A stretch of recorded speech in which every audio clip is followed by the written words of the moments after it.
The Watts Family House. The documentary. Even though Netflix has recently released American Murder: The Family Next Door, a documentary on Chris Watts and how he murdered his family, the true crime doco didn't cover anything potentially paranormal related from within the house, such as the supposed shadows and EVPs that many people have mentioned they've seen and heard while watching the police officers investigate. So, in this video we'll dive into some of this and see if we can make sense of any of it. Background. Christopher Lee Watts and Shanann Catherine Watts were natives of Spring Lake and Aberdeen, North Carolina, respectively. They met in 2010 and were married in Mecklenburg County on November 3, 2012. They had two daughters, Bella Marie Watts and Celeste Catherine, or Cece, and lived in this 5-bedroom home in Frederick, Colorado. Chris was employed by Anadarko Petroleum while Shanann was an independent representative for a multi-level marketing company. The disappearance. Shanann returned home from a business trip to Arizona at about 2 a.m. on August 13, 2018, after getting a ride from her friend and colleague Nicole Atkinson. Later that day, Shanann and the girls were reported missing by Atkinson, who became concerned when Shanann missed a scheduled doctor's appointment and failed to return text messages. After leading all neighbors and police to think that his wife and two little girls had vanished without a trace, Chris Watts was arrested 2 days later on August 15th. Chris failed a polygraph test and subsequently confessed to murdering Shanann and his two daughters. He strangled Shanann and smothered his daughters to death and then transported their bodies to a remote oil storage site where he worked. The authorities soon located the bodies of the Watts family members on the property of his former employer, Anadarko Petroleum. Chris is now spending the rest of his life in prison. Voices. Prior to Chris admitting to the murders, part of the investigation included a police canine team who entered the Watts family house in search of evidence of the missing family members. The police searched the house from top to bottom, all while wearing body cams, which of course recorded the whole thing. Some viewers of said body cam footage are convinced that the poor souls of the family can be heard and maybe even seen in parts of the video. This first part comes from when the officers enter what looks to be the walk-in wardrobe used by Shanann for her clothing and shoe collection.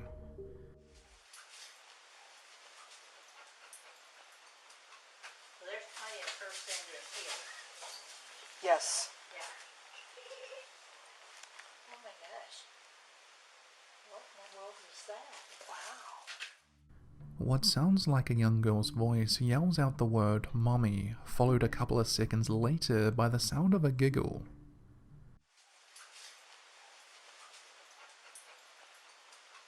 There's plenty of first bedroom here. Yes. Yeah. Oh my gosh. What in the world was that? Wow. First bedroom here. Yes. Yeah. Oh my gosh. Here. Yes. Yeah.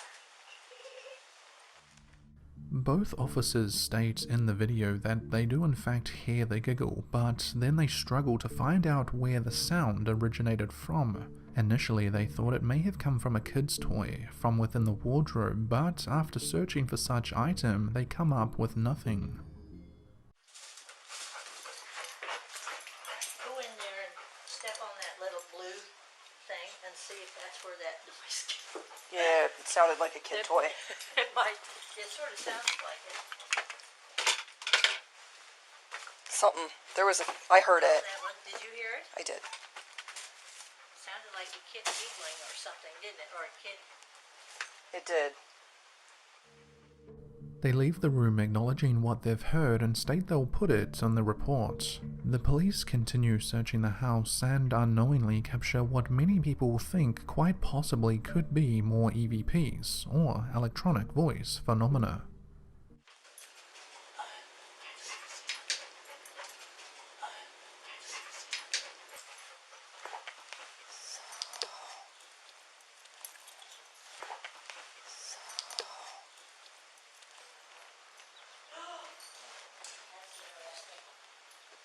That's A commenter in one of the original videos writes that the words "I'm with Cece" sounds like it's been said with a gravely voice, almost as if how one would talk if they had injuries to the neck.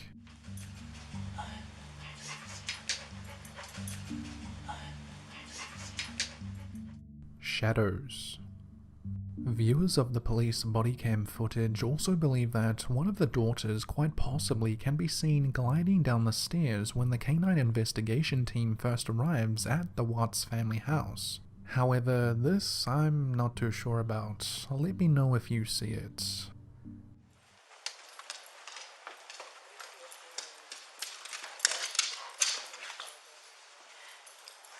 like cleaning, doesn't it? Mm-hmm. Smells like cleaning.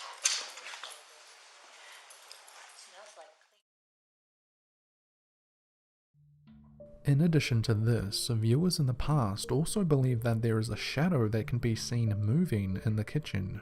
This footage was recorded one night after a group of police officers were called out to the Watts family house after neighbors reportedly saw a woman walking around inside the house late at night. Reports state that a woman was seen walking back and forward inside the house while lights repeatedly turned off and on. This next clip shows what a lot of viewers think could be the shadow of one of the family members.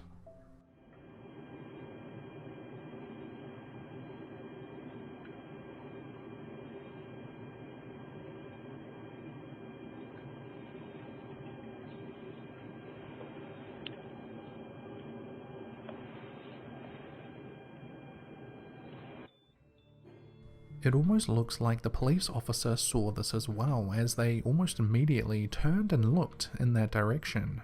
But who knows? Condolences.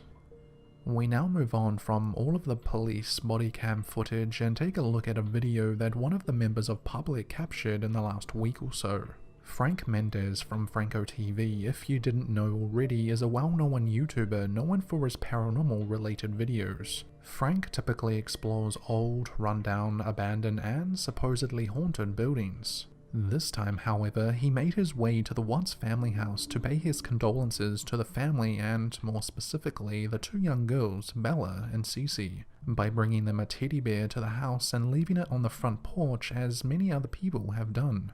As Frank is doing this, his viewers on his live stream ask him to take out and use his thermal camera. He agrees and takes it out and points it towards the house. Frank and his viewers then see what possibly looks like two people standing upstairs in one of the bedroom windows. What the hell am I seeing?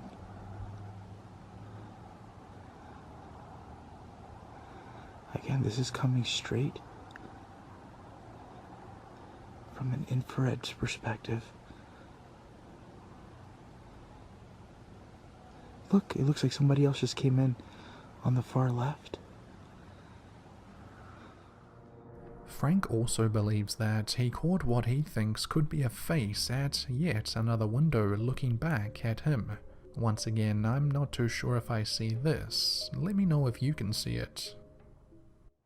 Use the thermal one more time. Oh wait, look at the front window there. To the right on the window. Not the window, the one to the door. It looks like a face. Right next to the 3 stickers on the door. On the right hand side.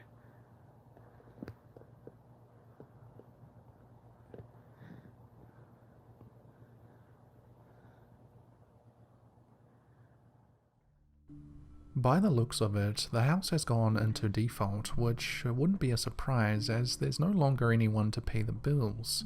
It's also rumoured that the neighbouring homeowners are worried about the value of their homes coming down as the Watts house has failed to sell in over 2 years. Chris has obviously not only ruined his own life, his family's, but potentially nearby residents as well. So, with all due respect, is the Watts family home occupied or even haunted by the spirit of Shanann and or her daughters like many people now think it is? Or are all of these little things just coincidences? Personally, I would hate to think that those poor souls are forever trapped in that house, wondering what they did wrong. Hopefully that is not the case. But at the end of the day, you've got to ask yourself what you believe.